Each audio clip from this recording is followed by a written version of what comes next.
ఉదయకాల సమయంలో బహుశా నీ పరిస్థితి ఎండిన ఎముకలతో కూడినటువంటి లోయలాగా అయిపోయిందేమో.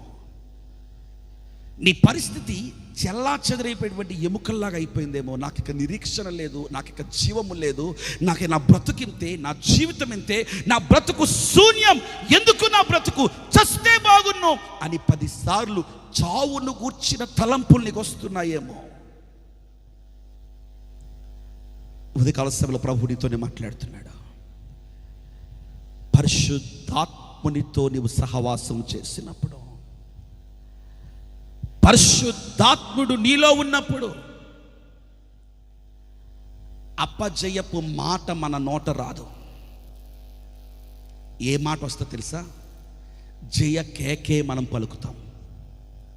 స్తోత్రం చెప్పండి అమ్మా. ఏ కేక గడి చెప్తారా? ఏ కేక? జయ కేక.